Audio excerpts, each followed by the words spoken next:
Hola, el día de hoy el equipo de anatomía patológica les vamos a presentar el tema aneurismas. Los aneurismas son dilataciones anormales localizados en un vaso sanguíneo o en la pared del corazón.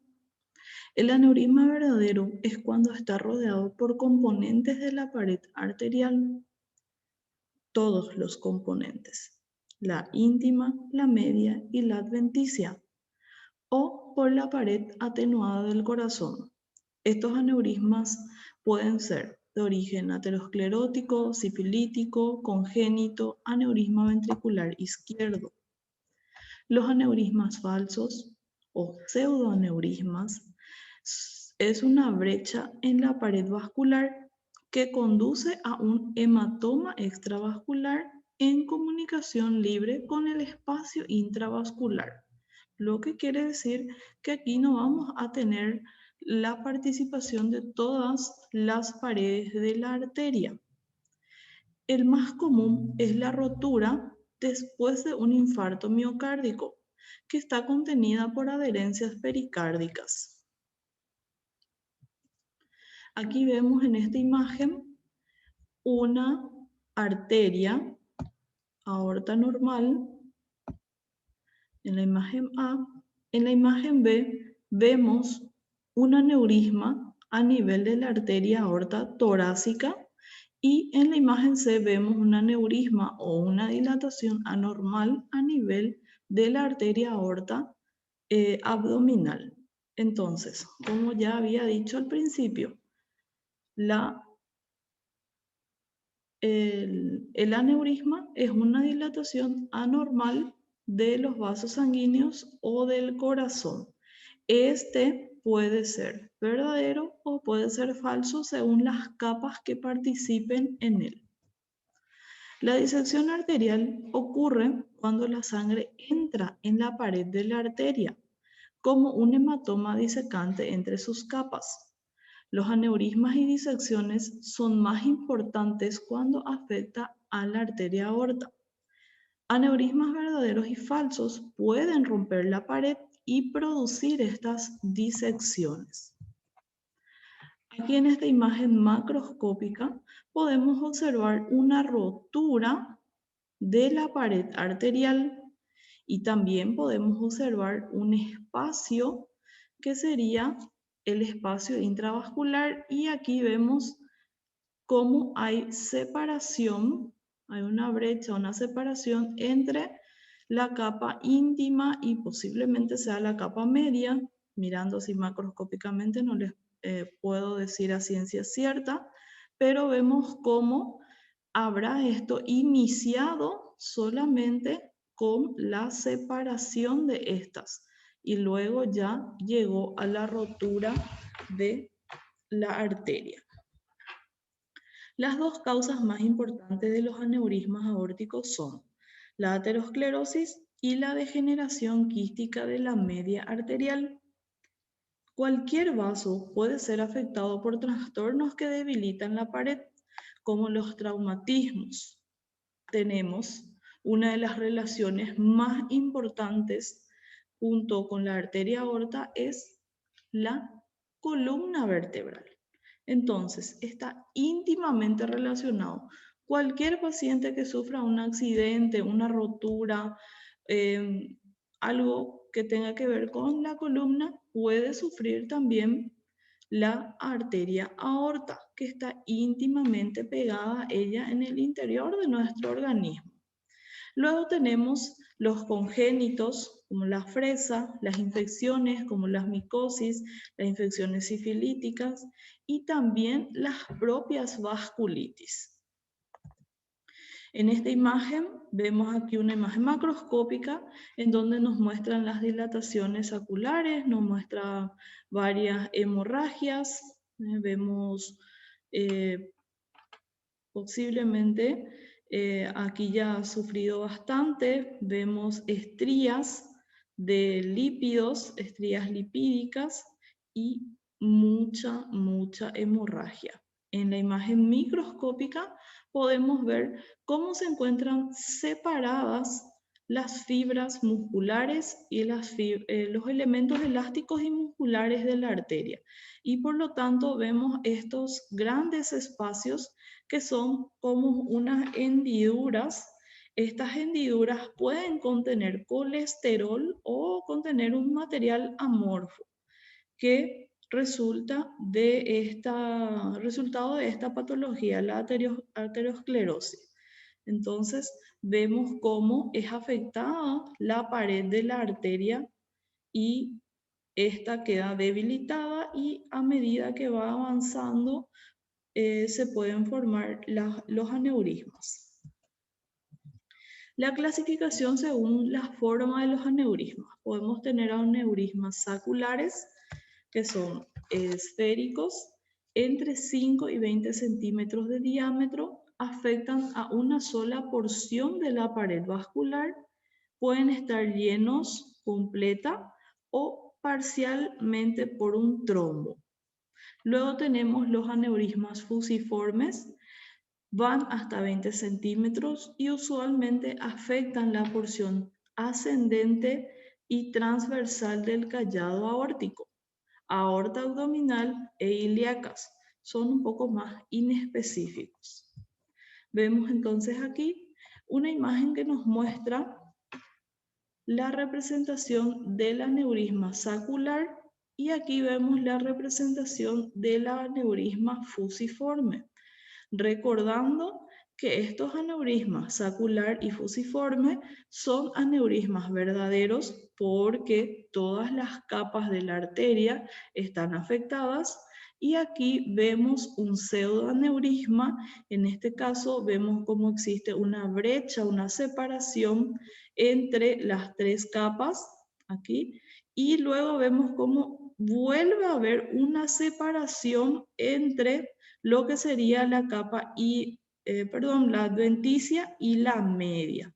Entonces, este espacio se llenaría de sangre o de trombo, de plaqueta, fibrina, todo lo que corresponde.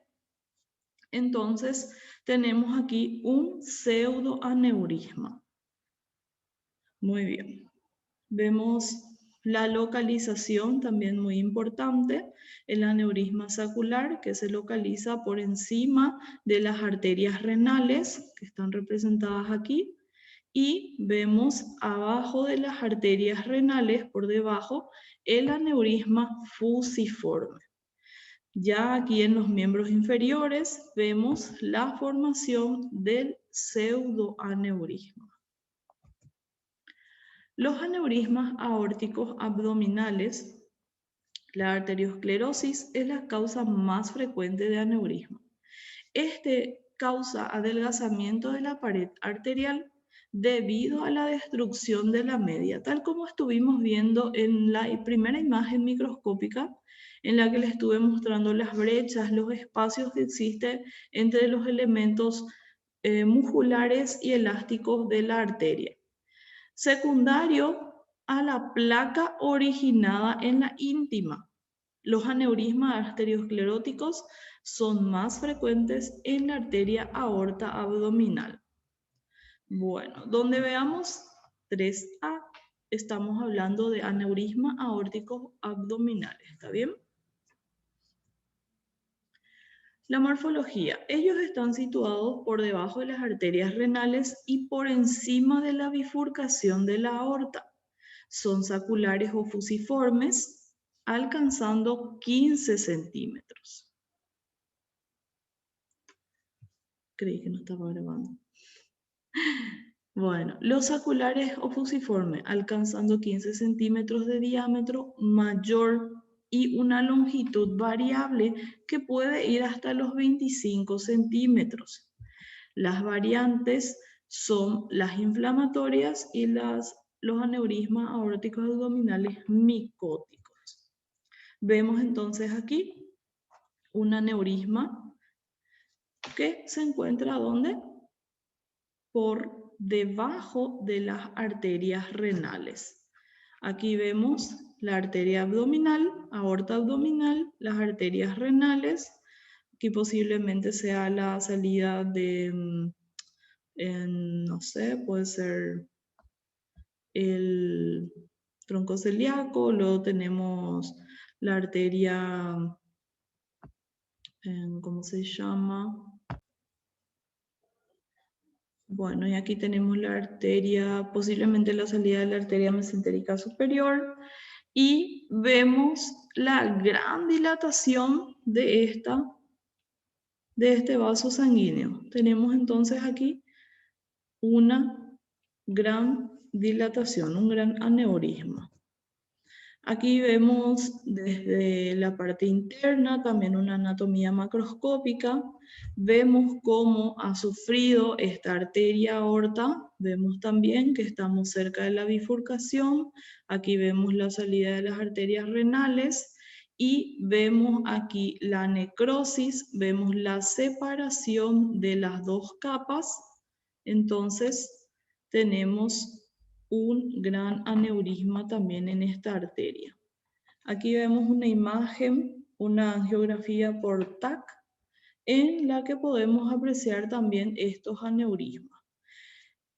No es fácil el diagnóstico de estos aneurismas, ya que van creciendo de forma lenta, no desencadenan síntomas, ya una vez que estén con un tamaño bastante apreciable, así como esto que estamos viendo, recién empiezan a dar síntomas, el paciente puede sentir una tumoración en el abdomen, esa tumoración va a palpitar porque tenemos una arteria, va a tener un pulso, entonces dependiendo también del diámetro abdominal, como para que el paciente pueda sentir la tumoración, ya que si el diámetro abdominal es muy grande, si es globuloso a expensa de tejido adiposo, este no va a poder llegar a hacer una palpación de su propio cuerpo para poder sentir estos. Sin embargo, sí lo que va a poder sentir de forma un poco más leve sería la pulsación. Entonces vemos también aquí, por la angiografía, vemos las venas renales, las arterias renales y todas las demás que podemos apreciar mediante esta. Los aneurismas aórticos abdominales inflamatorios son por fibrosis periaórtica densa con abundante reacción inflamatoria, rica en linfocitos, plasmocitos, macrófagos y frecuentes células gigantes. Entonces, cuando veamos una imagen microscópica, podemos encontrar reacción inflamatoria rico en linfocitos, lo que nos quiere decir que esto ya viene de larga data. Podemos ver también entre ellos los plasmocitos, los macrófagos y células gigantes. Incluso estos macrófagos pueden estar cargados o vacíos. Los aneurismas aórticos abdominales micóticos son aneurismas aórticos abdominales ateroscleróticos infectados por alojamiento de microorganismos circulantes en su pared. La aterosclerosis es una causa importante, son más comunes en hombres, infrecuente antes de los 50. Existe una susceptibilidad genética a la arteriosclerosis abdominal, aparte de la predisposición genética a la arteriosclerosis o la hipertensión.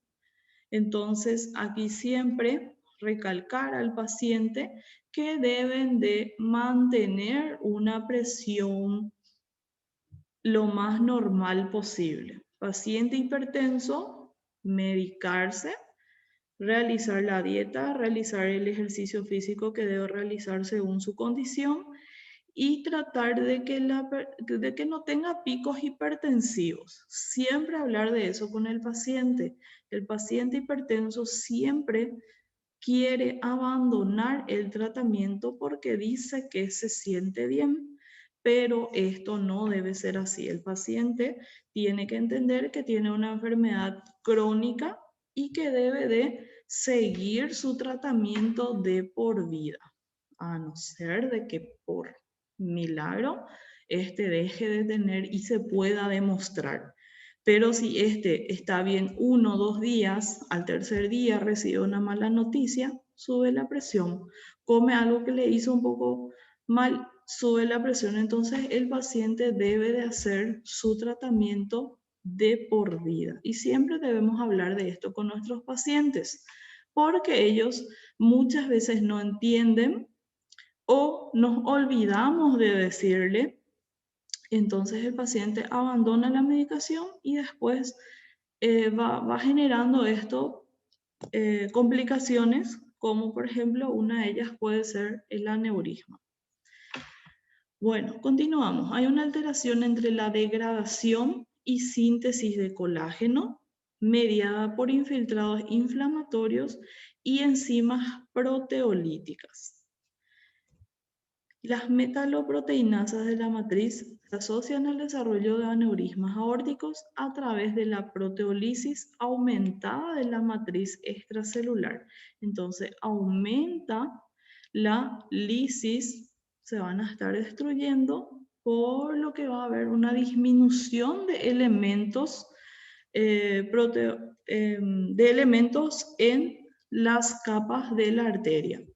Estas enzimas tienen la capacidad de degradar todos los componentes de la matriz extracelular de la pared arterial, como el colágeno, elastina, proteoglicanos, laminina y fibronectina. Entonces, todo esto es lo que nos va a estar faltando en la pared arterial, lo que debilita la pared arterial. Las consecuencias clínicas de esto incluyen la ruptura en la cavidad peritoneal o tejido retroperitoneal con hemorragia masiva de curso fatal, obstrucción de un vaso sanguíneo, que pueden ser las ilíacas, las renales, las mesentéricas, las vertebrales, que son las de mayor tamaño y las que mayor lesión y sintomatología van a presentar. Y eso produce una lesión tisular isquémica. ¿Qué pasa si le falta sangre al riñón? El riñón puede morir. ¿Qué falta si le falta sangre a las mesentéricas? Nuestros intestinos pueden morir. Entonces, por eso y mucho más debemos de estar siempre educando primeramente a nuestro paciente. No es necesario que nosotros le comentemos, que ellos conozcan la fisiopatología, la anatomía patológica de las enfermedades, porque muchos de ellos no van a entender. Pero debemos educarle y estar constantemente insistiendo con las medidas preventivas. Tenemos la embolia de un ateroma o trombo mural. Al curso clínico va con eso. La presión sobre una estructura adyacente, como compresión de un uréter. Estas dilataciones saculares, estos aneurismas pueden comprimir el uréter o erosionar las vértebras, ya que van a estar ahí constantemente comprimiendo las vértebras y esto en algún momento pueden ceder. Y también está la presentación de la masa abdominal, que frecuentemente con una pulsación palpable que simula un tumor. Entonces el paciente viene preocupado a la consulta porque siente una masa grande de un tamaño y siente que ese tiene pulso. Entonces estamos ante un aneurisma abdominal. El riesgo de la rotura guarda relación directa con el tamaño del aneurisma. El factor clínico más importante que influye en el crecimiento es la presión de la sangre. Mantener una presión arterial normal es lo ideal. Pacientes hipertensos, tratamiento, medicamento, dieta, ejercicio. Los aneurismas grandes requieren una intervención agresiva y esa intervención tiene una mortalidad operatoria del 5% de los casos. Si es un tío, si es un abuelo, si es un padre, ese 5% para cualquiera es como un 100%. Familiar, Va a dejar que el paciente entre a cirugía, pero con mucho miedo. Así que siempre estar trabajando en la prevención. Aquí vemos una anatomía macroscópica con un gran aneurisma y este aneurisma está, como ven, roto y vemos aquí un gran trombo posiblemente que estaba dentro de él, ¿verdad? Entonces, esto es lo que vemos. Los aneurismas sifilíticos o luéticos se dan en darderitis obliterante, es característico de la fase terciaria de la sifilitis, muestra predilección por los vasos pequeños, complicaciones sobre todo en la aorta y el sistema nervioso, afectación de la vasa vasorum de la aorta torácica y puede conducir a una afectación aneurismática. La afectación inflamatoria comienza en la adventicia aórtica, en la vasa vasorum, que inducen una endarteritis obliterante, rodeado por un infiltrado linfocitario y células plasmáticas. Es la aortitis sifilítica. Se produce lesión isquémica de la media aórtica con pérdida de las fibras elásticas, musculares también, seguido de inflamación y cicatrización. Entonces hay una gran lesión isquémica en la parte media de la arteria, se pierden estas fibras elásticas y musculares, luego se inflama y se cicatriza. Entonces, ¿qué vamos a tener? Una región en la arteria que va a estar totalmente dura, va a perder elasticidad, va a estar cicatrizado, va a estar duro, no va a poder ayudarnos a controlar la presión arterial. La destrucción de la media produce pérdida de la capacidad de retracción elástica y se produce una dilatación con la formación de un aneurisma sifilítico. La contracción de las cicatrices fibrosas puede provocar arrugamiento de la íntima, descrito a simple vista como corteza de árbol.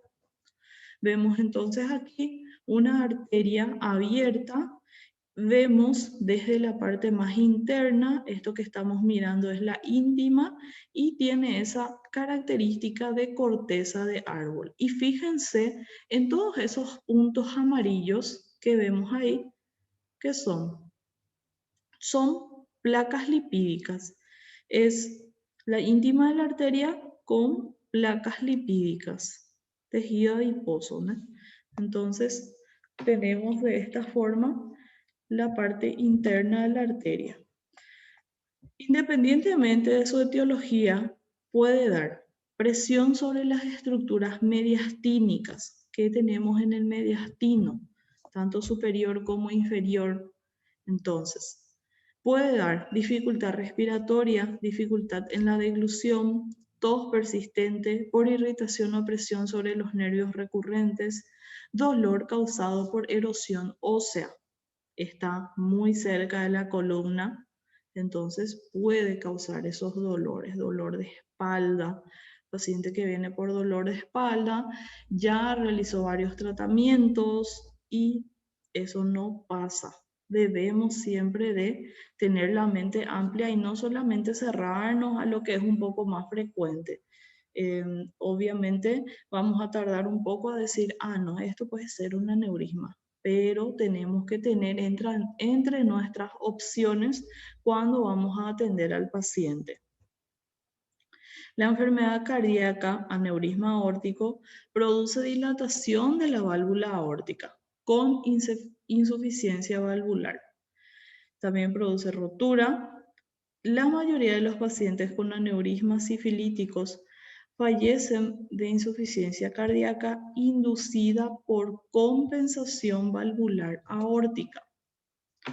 La disección aórtica o hematoma disecante es una enfermedad catastrófica caracterizada por disección de la sangre entre y a lo largo de los planos laminares de la media, con formación de un canal lleno de sangre dentro de la pared aórtica. que se rompe con frecuencia hacia afuera, causando una hemorragia masiva. Entonces vemos aquí la formación de la aneurisma disecante. Vemos aquí la representación de las capas y entre ellas se forma esta, se rompe, hay una rotura y ingresa sangre aquí, ingresa trombo, ingresa lípidos, ingresa todo lo que no debe ingresar y en algún momento esto va a ir creciendo hasta que estalla. Este estallido se puede dar tanto a nivel torácico como también se puede dar a nivel abdominal. Aquí vemos una anatomía macroscópica en la que podemos observar las válvulas, ¿verdad? Vemos las capas del corazón.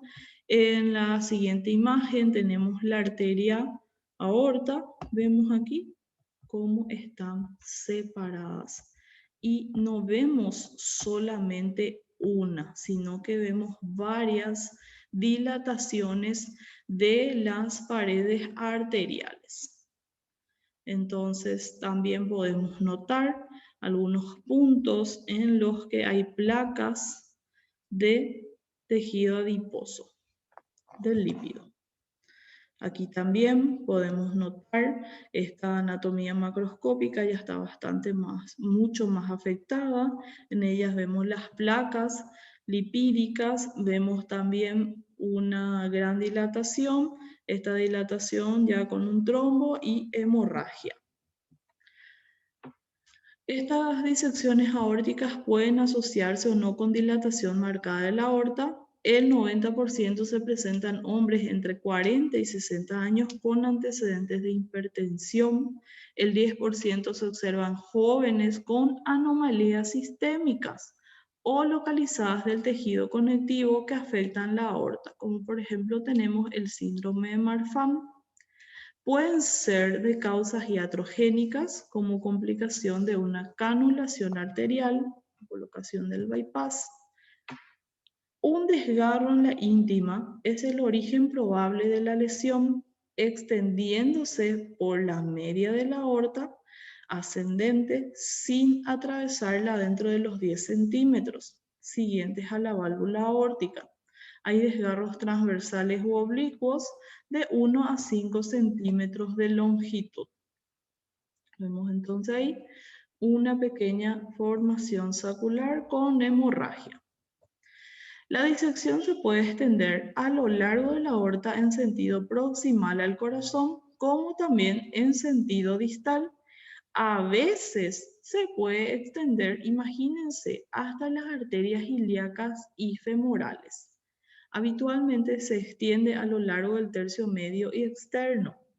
Se puede romper hacia afuera y hacia adentro. Entonces nos puede dar una hemorragia masiva, ya sea en el tórax, en el abdomen o un síndrome de compresión si es que es a lo largo de las femorales, por ejemplo. Muy bien, en esta imagen microscópica vemos exactamente la ruptura. Vemos aquí varias placas de fibrina, vemos hemorragia abundante en esta ruptura de la arteria.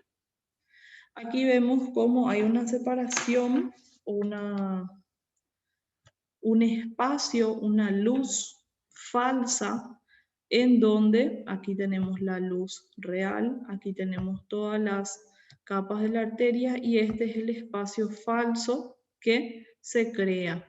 Entonces aquí vemos cómo hay una hemorragia, ingresa la sangre, vemos fibrina, ingresan todos los componentes de la inflamación también junto con la sangre. Aquí vemos una imagen mucho más grande, vemos una separación, un aneurisma gigante con un trombo enorme adentro. Y aquí vemos la arteria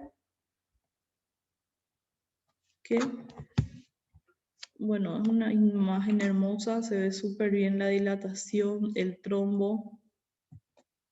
Aquí vemos un hemopericardio dependiendo del espacio en el que se dé, si se da en la aorta, en el callado aórtico o cerca de donde se origina la aorta, puede llenarse el pericardio de sangre, dependiendo de dónde ocurra la ruptura.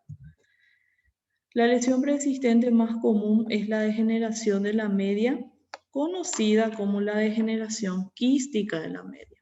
Se caracteriza por fragmentación del tejido elástico y separación de los elementos elásticos y fibras musculares de la túnica media, reemplazado por tejido conectivo amorfo, formando espacios como hendiduras o quistes. Aquí vemos entonces estos espacios como hendiduras o quistes, y entre ellos podemos ver algunos linfocitos que están, ya que este daño no es un daño agudo, es un daño que viene ya de tiempo y por lo tanto va a haber una reacción inflamatoria crónica entre ellos. Aquí vemos con otra tinción, vemos el tejido, las células espumosas, lo que principalmente podemos notar. No vemos tantos espacios, pero sí vemos todas las fibras elásticas en el tejido. La hipertensión es el factor principal de riesgo. Los cambios degenerativos grandes son encontrados incidentalmente en las autopsias en pacientes sin disección. Algunas disecciones guardan relación con los trastornos hereditarios del tejido conjuntivo, que es el síndrome de Marfan. El curso clínico. El riesgo y naturaleza de las complicaciones dependen del nivel de la aorta afectada. Las complicaciones más serias ocurren desde la válvula hasta el callado. Se pueden clasificar en dos tipos de disecciones aórticas: las disecciones aórticas proximales y las disecciones aórticas distales. Las disecciones aórticas proximales son más frecuentes, afectan solo la porción ascendente y descendente de la arteria aorta. Es el tipo A que vamos a ver en la siguiente imagen. Y son potencialmente mucho más dañinas que las tipo B. Las lesiones distales, las tipo B, no afectan a la parte ascendente del callado. Suele comenzar en un punto distal que va desde la arteria subclavia para abajo. Entonces vemos aquí la tipo A, vemos que va desde la válvula prácticamente, desde el origen. Aquí vemos que salen las arterias coronarias y todo esto es el aneurisma hasta este punto. Sin embargo, en la imagen B tenemos el inicio de estos aneurismas, de estas dilataciones, en un punto distal o proximal a la arteria subclavia, pero de ahí se dirigen hacia la parte de abajo, más distal. Los síntomas clásicos consisten en la aparición de dolor, aparición súbita de dolor intenso, que comienza en la región anterior del tórax y se irradia hacia la espalda, desplazándose hacia abajo. La causa de muerte más frecuente es la rotura de esta disección en cualquiera de las tres grandes cavidades corporales: pericardio, pleura, peritoneo. Ya vimos el hemopericardio en la imagen anterior. Vamos a volver. Aquí vemos el pericardio lleno de sangre. Se llama hemopericardio. Muy bien. El síndrome de Marfan es un trastorno del tejido conectivo del organismo. Se manifiesta por cambios en el esqueleto, en los ojos y en el sistema cardiovascular. 1 de 5.000 habitantes puede tener síndrome de Marfan. Es una enfermedad autosómica dominante, 70 al 85%. El defecto en una glucoproteína extracelular denominada fibrilina 1. A nivel cardiovascular, los cambios se dan en la túnica media y son idénticos a los que se hallan en la necrosis quística de la media. Vemos entonces aquí los cambios que se pueden dar, decían que son a nivel del esqueleto. Miren lo que es esta columna vertebral. ¿Qué es lo que tenemos exactamente aquí en contacto con la columna? La arteria aorta. Entonces, cuando hablábamos de origen traumático, estuve hablando de esto. Paciente que sufre un accidente de auto, tiene una rotura de una de las vértebras, esa rotura o ese accidente puede también dañar a la arteria aorta. Muy bien.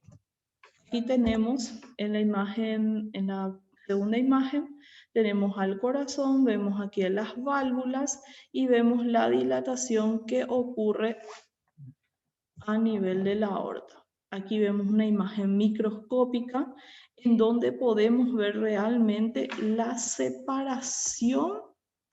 ¿Ven todos estos espacios? Vemos la separación del tejido elástico, del tejido fibromuscular, fibros musculares de la media, y son reemplazados por este tejido conectivo amorfo que forman estos espacios tipo hendidura. Aquí tenemos una hemorragia, aquí también hemorragia con un tejido inflamatorio. Aquí vemos más de cerca los espacios, las hendiduras. Aquí vemos fragmentación del tejido elástico. Todo esto es elastina, elástico, en la media de la arteria, y estas áreas están desprovistas ya de fibras elásticas funcionales a partir de ese momento. Bueno, espero que la clase les haya gustado, que hayan entendido. Si tienen preguntas, les dejo seguramente que en la plataforma tienen abierto un foro o pueden comunicarse con el profesor, o si vienen las clases prácticas pueden traer sus preguntas y vamos aclarando todas las dudas que tengan acerca del tema. Y si tenemos láminas, vamos a estar viendo las láminas. Con gusto les vamos a estar explicando todo lo que se puede observar en la patología. Muchas gracias por su tiempo. Hasta luego.